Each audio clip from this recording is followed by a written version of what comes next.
BBC বাংলার অধিবেশন প্রবাহতে আপনাদের স্বাগত। আজ আপনাদের সাথে লন্ডন স্টুডিও থেকে আছি মানসী বড়ুয়া, আর ঢাকায় আমার সাথে থাকছেন আকবর হোসেন। বাংলাদেশের সর্বশেষ গুরুত্বপূর্ণ আপডেট সংবাদে আপনাকে স্বাগত। শুরুতেই সংবাদ শিরোনাম, পরে বিস্তারিত। প্রথমেই জানাবো আমাদের হাতে থাকা সর্বশেষ গুরুত্বপূর্ণ সবথেকে তাজা আপডেট সংবাদ। দুই উপদেষ্টার অনুসারীদের বাধায় আটকে গেল তৃতীয় জোট। জোটে যা নিয়ে এনসিপিতে দ্বন্দ্ব। তৃতীয় জোট গঠনের ব্যাপারে সিদ্ধান্ত নিতে পারেনি জাতীয় নাগরিক পার্টি এনসিপি। দলটির নির্বাহী কাউন্সিলের বৈঠকে অনেক সদস্য জোটে যাওয়ার বিরোধিতা করেছে। সম্ভাব্য জোটে যা এনসিপি থেকে বেরিয়ে যা নেতাদের নিয়ে গঠিত রাজনৈতিক প্ল্যাটফর্ম আপ বাংলাদেশ থাকলেও সে জোটে যার বিরোধিতা করেন এই নেতারা। এ ব্যাপারে তাদের জোটে যা আপাতত স্থগিত হয়ে গেল। এরপর জানাবো বাউল আবুল সরকারের মন্তব্য, ধর্মপ্রাণ মানুষের ইমানি চেতনায় আঘাত, বললেন মামুনুল হক। বাংলাদেশ খেলাফতে মজলিসের আমির মাওলানা মামুনুল হক বলেছেন, বাউল আবুল সরকারের প্রকাশ্যে আল্লাহদ্রোহী বা অবমাননাকর এবং ইমান বিধ্বংসী বক্তব্য দেশজুড়ে গভীর ক্ষোভের সৃষ্টি হয়েছে। এমন বক্তব্য কোনোভাবেই গ্রহণযোগ্য নয়। দেশে আইনের শাসন খুবই জরুরি। এদিকে ঝিনাইদহে দুই পক্ষের সংঘর্ষে আহত 10। ঝিনাইদহে আধিপত্য বিস্তারকে কেন্দ্র করে দুই গ্রুপের মধ্যে দফায় দফায় সংঘর্ষের ঘটনা ঘটেছে। এ সময় বেশ কয়েকটি বাড়ি ভাঙচুরের ঘটনা ঘটে বলে স্থানীয়রা নিশ্চিত করেছে।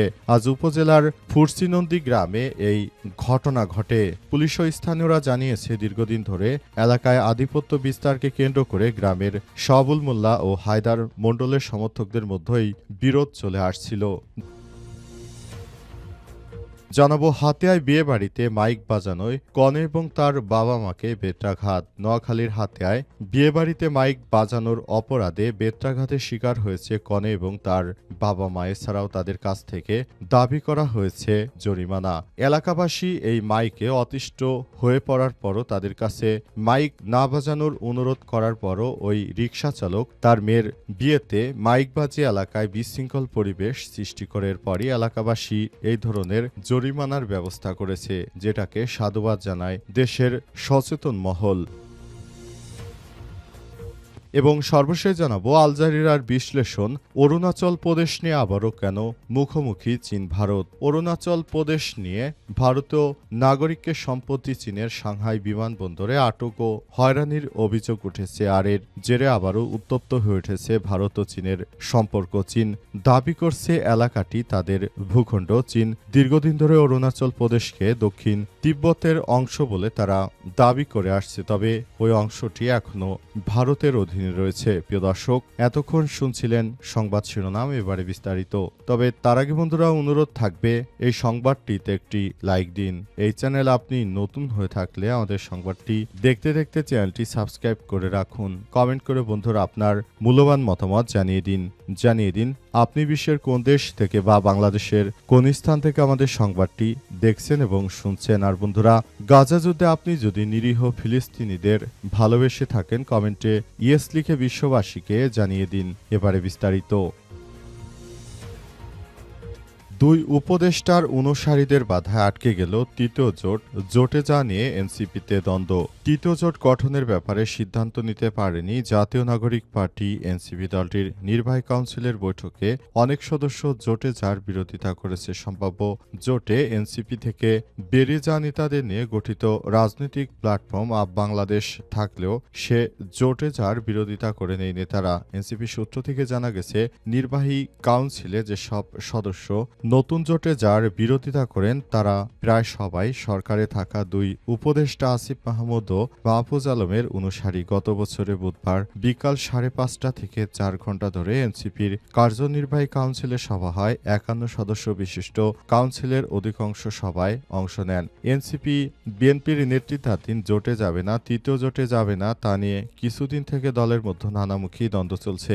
এমন খবর ছড়িয়ে পড়ে আসিফ মাহমুদ ও মাহফুজ আলম বিএনপির জোট থেকে নির্বাচনের প্রস্তুতি নিচ্ছে। আগামী নির্বাচনকে সামনে রেখে জাতীয় নাগরিক পার্টি এনসিপির সঙ্গে আমার Bangladesh party AB party, Bangladesh Rashtra Sanskar আন্দোলন এবং জাতীয় সমাজতান্ত্রিক দল জেএসডি ও গণ অধিকার পরিষদ নিয়ে সম্ভাব্য একটি নির্বাচনী জোট নিয়ে আলোচনা চলছে। এনসিপির আহ্বায়ক নাহিদ ইসলাম সহ তার অনুসারীরা চান তৃতীয় জোট গঠন করে নির্বাচনে অংশগ্রহণ করতে, কিন্তু এমন চিন্তার বিরোধিতা করছে দলের আরেক অংশ, যারা দুই উপদেষ্টার অনুসারী এবং বিএনপির সঙ্গে তারা জোট গঠনে অধিক আগ্রহী। এদিকে উপদেষ্টা আসিফ মাহমুদের অনুসারী হিসেবে ঢাকা বিশ্ববিদ্যালয় গণতান্ত্রিক ছাত্র সংসদের ভিপি প্রার্থী আব্দুল কাদের বিএনপির চেয়ারপারসন বেগম খালেদা জিয়া রোগমুক্তির জন্য দোয়ার কর্মসূচি দিয়েছেন। এতে এনসিপির ছাত্র সংগঠনের নেতারা সমর্থন দিয়েছেন। এই ছাত্র সংগঠনের উপর দুই উপদেষ্টার প্রভাব রয়েছে বলে জানা গেছে, তাই তারা মনে করেন যে এখন আমাদের বিএনপির সঙ্গে না গিয়ে বরং আমরা এখন যদি নিজেরা কোনো জোট গঠন না করে বরঞ্চ বিএনপির সঙ্গেই তারা যেতে অধিক আগ্রহী, এমনটাই মনে করা হচ্ছে।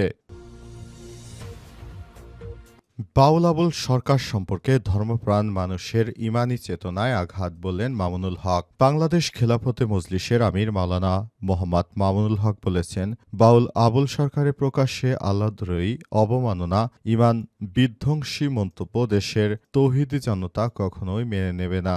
এই ধরনের প্রকাশ্যে ইসলাম ধর্ম নিয়ে বিদ্বেষ, দেশের মুসলিম প্রধান দেশ হিসেবে আমাদের করণীয় অনেক, তারপরও কিন্তু আমরা এখনো তার বিরুদ্ধে কোনো অ্যাকশনে যাইনি। আমরা মনে করি তিনি যেটা বলেছে তিনি সেটা তওবা করে ফেরত আসুন। দেশের আপামর জনতা তারা তাদের প্রতিক্রিয়া জানিয়েছে। তিনি বলেন, আবুল সরকার সম্পর্কে আমাদের অতটা বেশি জানতেও আমরা আগ্রহী নই। আবুল সরকার তিনি এমন এক ব্যক্তি, তিনি কখনোই আমার মনে হয় না যে তিনি দেশের জন্য বা জনগণের কল্যাণে কোনো ভালো কিছু করার তিনি চেষ্টা করেছেন। সব সময় শেখ হাসিনা আওয়ামী লীগের চাটুকারিতায় ব্যস্ত ছিলেন। এখন নতুন করে আরেক দল ক্ষমতায় আসার আগেই তাদের চাটুকারিতায় তিনি ব্যস্ত হয়ে পড়েছেন। এমন একটি জঘন্য ব্যক্তিকে আমরা কোনোভাবেই ক্ষমা করতে পারি না, কারণ তিনি যে ধরনের অশালীন বক্তব্য দিয়েছেন, আদতে এই বিষয়টি খুবই দুঃখজনক হয়ে দাঁড়িয়েছে, যাতে করে আবার নতুন করে বাংলাদেশে সংকট তৈরি হতে পারে। তারা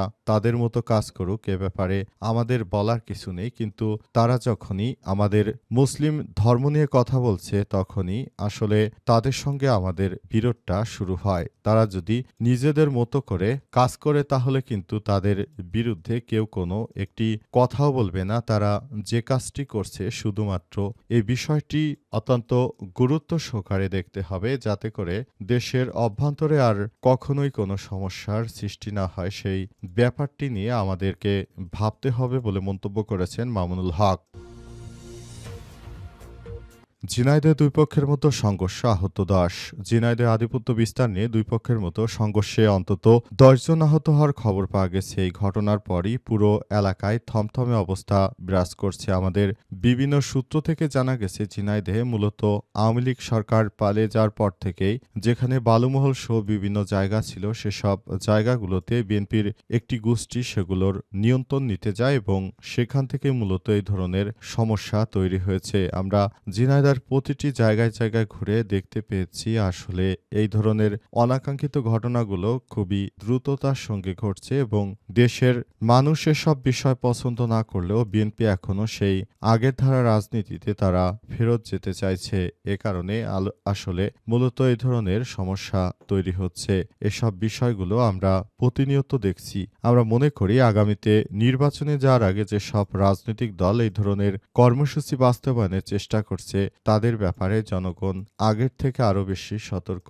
তারা প্রতিনিয়ত মানুষ হত্যা বা চাঁদাবাজি সহ বিভিন্ন অসামাজিক কর্মকাণ্ডে লিপ্ত হয়েছে। এদের বিরুদ্ধে দেশের মানুষ সবসময় সতর্ক অবস্থানে রয়েছে। কোনোভাবেই এদেরকে ছাড় দেওয়া হবে না এবং এদের ব্যাপারে সর্বোচ্চ সতর্ক অবস্থানে থাকতে হবে দেশের প্রতিটি নাগরিকের। তাই সবাইকে বলবো, আপনারা যার যার জায়গা থেকে এই ধরনের সংঘর্ষ থেকে নিজেদেরকে সংযত রাখুন। পুলিশ ও স্থানীয়রা জানিয়েছে, দীর্ঘদিন ধরে এলাকা আধিপত্য বিস্তার নিয়ে গ্রামের শাহাবুল মোল্লা ও হায়দার মণ্ডলের সমর্থকদের মধ্যে বিরোধ চলে আসছিল। এ সময় খবর পাওয়ার পর পুলিশ ঘটনাস্থলে পৌঁছে পরিস্থিতি নিয়ন্ত্রণে আনে। আহতদের উদ্ধার করে ঝিনাইদহ সদর হাসপাতালে ভর্তি করা হয়েছে বলে পুলিশের পক্ষ থেকে নিশ্চিত করা হয়েছে। হাতিয়ায় বিয়েবাড়িতে মাইক বাজানোয় কনে এবং তার বাবা মাকে বেত্রাঘাত। নোয়াখালীর হাতিয়ায় বিয়েবাড়িতে মাইক বাজানোর অপরাধে বেত্রাঘাতের শিকার হয়েছে কনে এবং তার বাবা মা। এছাড়াও তাদের কাছে দাবি করা হয়েছে মোটা অঙ্কের জরিমানা দিতে না পারায় জামাতার উপার্জনের একমাত্র অবলম্বন অটো রিকশাটিও নিয়ে যাওয়া হয়েছে।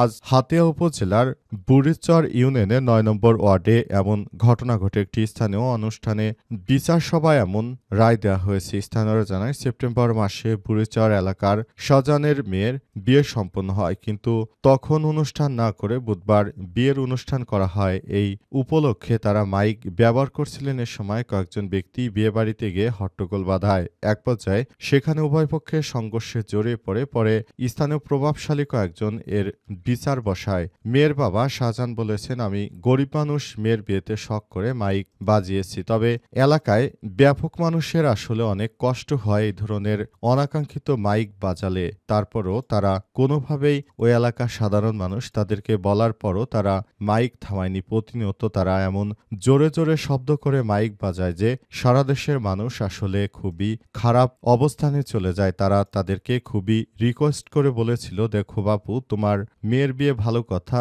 ধুমধাম করে বিয়ে দাও, কিন্তু বাড়িতে এলাকায় এই ধরনের জোরে জোরে সাউন্ড দিয়ে মাইক বাজানোর বিষয়টি খুবই হতাশাজনক একটি ব্যাপার। এই ব্যাপারটি নিয়ে তোমাকে অবশ্যই ভাবতে হবে। কিন্তু এলাকাবাসীর কোনো কথা তোয়াক্কা না করে তারা এভাবে মাইক বাজানোর ফলে এলাকার মানুষ ক্ষেপে যায় এবং তাদের কাছে জরিমানা দাবি করে। এই ঘটনার পর তারা এখন কিছু সাংবাদিককে তাদের বাড়িতে নিয়ে তাদের কাছে নালিশ করেছে। তারা উল্টো বিচার চেয়েছে।